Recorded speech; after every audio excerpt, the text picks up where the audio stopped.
तो हेलो बच्चों, कैसे हो आप सभी लोग। आप सभी का स्वागत है मेरे चैनल एजुकेशन फ्रॉम बुक्स में। तो आज की वीडियो में हम लोग देखेंगे बिहार बोर्ड क्लास 9 मैथ का चैप्टर 4 जो कि है linear equation in two variables, उसका ग्राफ वाला टॉपिक। तो इससे पहले वाले वीडियो में मैंने linear equation in two variables वाला एक इंट्रोडक्शन वीडियो बना दिया है, आप लोग उसे भी जरूर से देखिएगा। तो इस वीडियो में हम लोग सिर्फ ग्राफ के बारे में बात करेंगे और ग्राफ से जुड़े सभी बातों को इस वीडियो में देखेंगे। तो चलिए इस वीडियो को शुरू करते हैं। तो सबसे पहले चैप्टर 3 में भी आपने ग्राफ के बारे में पढ़ा था, तो आप लोगों को इतना पता होगा कि ग्राफ में ये दो लाइन होता है। तो इधर वाले को एक्स अक्ष बोलते हैं और इसको वाई अक्ष बोलते हैं, और ये जो बीच में होता है जीरो, इसे हम लोग मूल बिंदु या फिर ओरिजिन इंग्लिश में कहते हैं। तो जीरो से जब एक्स की तरफ इधर के तरफ जाते हैं तब सारे पॉजिटिव नंबर्स आते हैं, जैसे कि 1 2 3 4 5 इस तरह से, और इधर साइड जाने पर सारे निगेटिव आते हैं, और ये है एक्स अक्ष। और इसी तरह वाई अक्ष पर भी ऊपर जाने पर पॉजिटिव नंबर होता है और नीचे में निगेटिव होता है। अब समझते हैं कि हम लोग linear equation in two variables का जो ग्राफ है उसे हम लोग कैसे बनाएंगे। तो जैसे कि अगर एक क्वेश्चन दिया हुआ है कि x + y = 4 है, तो अगर हम लोगों को कह दे कि इसको हम लोगों को ग्राफ पर दिखाना है, तो इसे हम लोग कैसे दिखाएंगे वो समझते हैं। तो उसके लिए हम लोगों को क्या करना होता है कि पिछले वीडियो में भी मैंने बताया था कि हम लोग linear equation in two variable जो होता है, यानी दो चरों वाले रैखिक समीकरण, इसका हम लोग बहुत सारा हल निकाल सकते हैं, यानी कि इसके बहुत सारे सोल्यूशन होंगे। तो हम लोग क्या करेंगे कि इसका कोई भी दो सोल्यूशन निकाल लेंगे। तो जैसे कि x है और y है, तो सबसे पहले x का कुछ मान रखते हैं, जैसे कि 2 रखते हैं, तो फिर y का मान निकल जाएगा। तो 2 में कितना जोड़ेंगे, 4 आएगा, तो 2 आ जाएगा। फिर उसी तरीक़ा से अगर x का मान 3 लेते हैं तो y का मान 1 हो जाएगा। तो इस तरीक़ा से दो को हम लोगों ने सॉल्यूशन निकाल लिया। अब हम लोग क्या करेंगे कि इसको जो है इस ग्राफ पर प्लॉट कर देंगे। तो सबसे पहले 2 और 2 है, तो ध्यान से देखिए, सबसे पहले x चलेंगे तो यहाँ पे 1 और 2, तो ये पहुँच गए यहाँ, और फिर यहाँ से 2 ऊपर की तरफ, तो यहाँ पहुँच गए, तो ये रहा 2 2, तो इसको हम लोगों ने प्लॉट कर दिया। फिर उसके बाद है 3 और 1, तो सबसे पहले ये गए 3 और उसके बाद ये गए 1, तो यहाँ पे आ गया।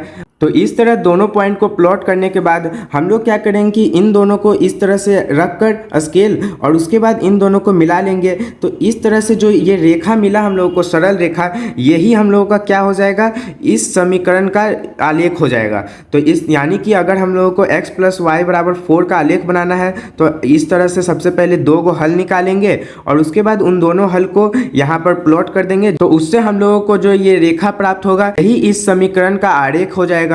तो ये वाला जो रेखा है ये हम लोगों का किसका है, x + y = 4 का आरेख है। जिस तरह हम लोगों ने x + y = 4 का आरेख यहाँ पे बनाया है, उसी तरीका से एक मैंने और बनाया है जो कि x + y = 2 का है। तो ध्यान से देखिए, इसमें सबसे पहले हम लोगों ने दो सोल्यूशन निकाला, तो यानी कि 2 0 और 0 2, ये दोनों इसका एक सोल्यूशन होगा। फिर उसके बाद इन दोनों को यहाँ पे प्लॉट कर लेंगे, तो ये 2 0 यानी कि 2 0 यहाँ पे होगा, और फिर 0 2 यहाँ पे होगा, और फिर इन दोनों को मिलाकर एक लाइन पार लेंगे, तो ये x + y = 2 का आरेख हो जाएगा। इसी तरह से अगर एक और ले ले, जैसे y = 3x, तो ध्यान से देखिए, इसका भी दो सोल्यूशन पहले निकालते हैं। तो जैसे x है और y है, तो सोल्यूशन निकालने के लिए एक अच्छा तरीका यही होता है कि सबसे पहले x का मान 0 रखकर y का मान निकाल ले, जो कि यहाँ पर 0 ही आएगा। फिर उसके बाद x का मान 1 रखे, तो 1 रखने पर यहाँ पे 3 हो जाएगा y का मान।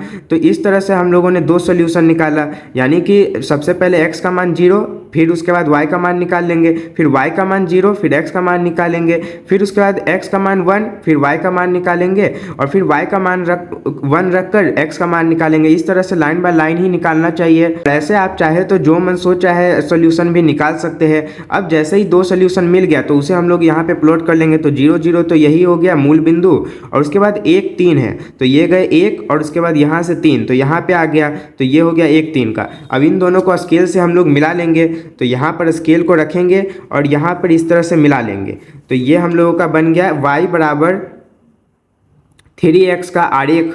अब चलिए कुछ निष्कर्षों को देखते हैं, यानी कि कुछ ऐसी बातें जो आप लोगों को हमेशा याद रखनी चाहिए। सबसे पहला निष्कर्ष यह है कि रैखिक समीकरण के आलेख पर स्थित प्रत्येक बिंदु उस समीकरण का एक हल होता है। यानी कि रैखिक समीकरण का जो हम लोग आलेख बनाते हैं, उस पर जितना भी बिंदु रहता है ना, वो समीकरण का हमेशा एक हल होता है। इसका अर्थ और अच्छे से समझने के लिए आप ये देखिए, यहाँ पर हम लोगों ने एक ग्राफ बनाया था x + y = 4 का। अब ध्यान से देखिए, अगर हम लोग इस पर कोई और पॉइंट भी ले ले, जैसे ये पॉइंट अगर हम लोग ले ले, तो ध्यान से देखिए, ये इसी आरेख पर है, यानी इसी लाइन पर है, तो इसलिए ये जो पॉइंट होगा ये भी इस समीकरण का एक हल होगा। तो ध्यान से देखिए ये पॉइंट है क्या, 4 है और 0 है।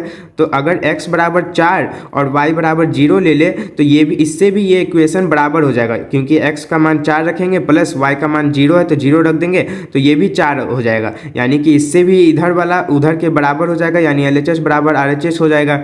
तो इसका ये मतलब हुआ कि इस लाइन पर जो भी बिंदु है वह हमेशा इस समीकरण का एक हल होगा।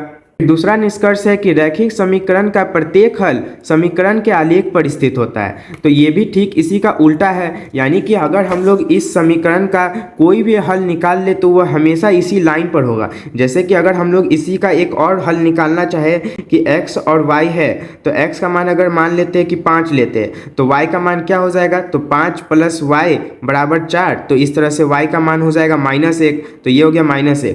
तो अगर ध्यान से देखें तो ये 5 - 1 जो है वो भी इसी आरेख पर स्थित है। ध्यान से देखिए यहाँ पे होगा 5 और उसके बाद ये -1, तो इसी आरेख पर ये भी बिंदु मिल गया हम लोगों को। अब तीसरा निष्कर्ष है कि कोई भी बिंदु जो समीकरण के आलेख पर स्थित नहीं है समीकरण का हल नहीं होता। तो ये तो साधारण सा बात है कि अगर मान लेते यहाँ पर एक बिंदु ये वाला लेते हैं तो ये क्या 1 और 6 है, तो 1 और 6 जो है वो इसका हल होगा, बिल्कुल नहीं होगा। अब आप चाहे तो एक बार रख के भी देख सकते हैं कि 1 + 6 हो जाएगा ये, तो ये तो 7 आ रहा है, 4 नहीं आ रहा है। तो ये तो साधारण सा बात है कि जो भी इस लाइन पर स्थित बिंदु नहीं होगा वो इसका हल भी नहीं होगा इस समीकरण का। अब इस चैप्टर से जुड़े कुछ महत्वपूर्ण तथ्यों को जानते हैं, तो इन्हें भी आप लोग अच्छे से याद कर लीजिएगा, ये आगे क्वेश्चन बनाते वक्त बहुत ज़्यादा काम आने वाला है। तो सबसे पहला है कि समीकरण x बराबर 0 का आलेख y अक्ष होता है। मतलब कि अगर हम लोगों को कोई कह दे कि x बराबर 0 का आलेख बनाना है तो वह हमेशा y अक्ष पर ही कहीं पर होगा। तो जैसा कि आप इस ग्राफ पर भी देख सकते हैं कि अगर x और y है और अगर हम लोगों को बोल दे कि x जो है 0 है तो y का चाहे कुछ भी मानो 6 हो, 5 हो या फिर -3 हो, तो ध्यान से देखिए ये हमेशा y अक्ष पर ही होगा, क्योंकि x तो 0 हो गया। अब y जब भी चलेंगे तो फिर अगर मान लेते 6 चलेंगे तब भी वो y अक्ष पर ही रहेगा, 5 चलेंगे तब भी यहीं रहेगा, -3 चलेंगे तब भी यहीं रहेगा, यानी y अक्ष पर ही रहेगा अगर x बराबर 0 है। और इसी का ठीक उल्टा अगर y बराबर 0 का आलेख हम लोगों को बनाना है तब x का मान जो भी रहेगा वो हमेशा x अक्ष पर ही बनेगा।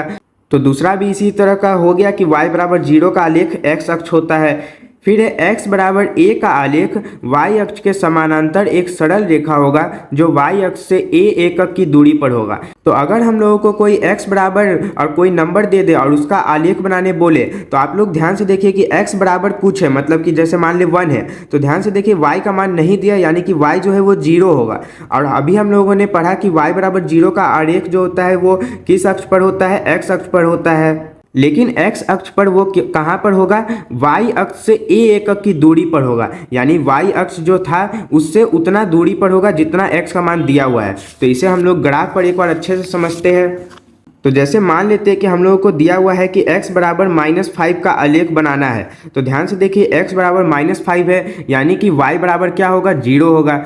तो जब भी हम लोगों को इस तरह का दे दे तब हम लोग क्या करते हैं कि -5 है तो यानी y अक्ष जो है उससे ठीक -5 जाके यहाँ पर एक सरल रेखा बना देंगे। तो यहाँ पर एक सरल रेखा बना देंगे और यही हम लोगों का इसका आरेख हो जाएगा।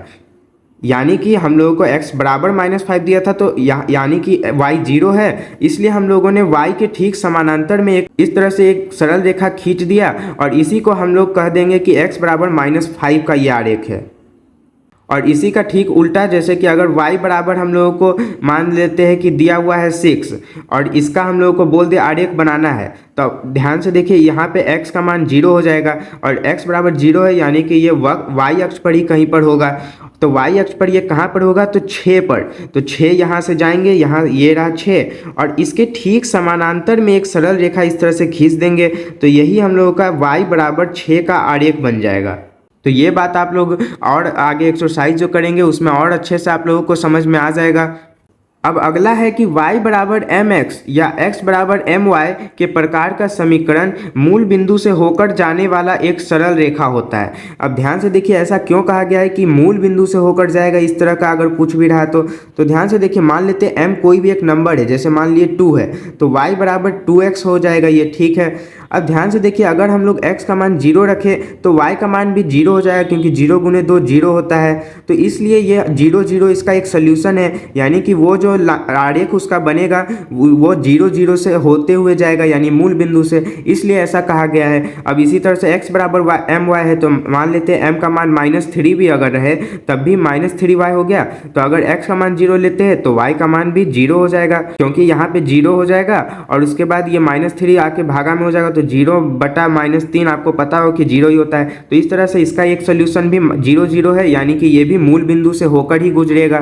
तो इसी के साथ हमने जो है चैप्टर 4 का यानी लीनियर इक्वेशन इन 2 वेरिएबल्स का ग्राफ वाला टॉपिक भी पूरे अच्छे से समझ लिया है। आगे के एक्सरसाइज में आप लोग इसे और अच्छे से समझेंगे। तो इसी के साथ अब मिलेंगे इसके एक्सरसाइज वाले वीडियो में। जय हिंद।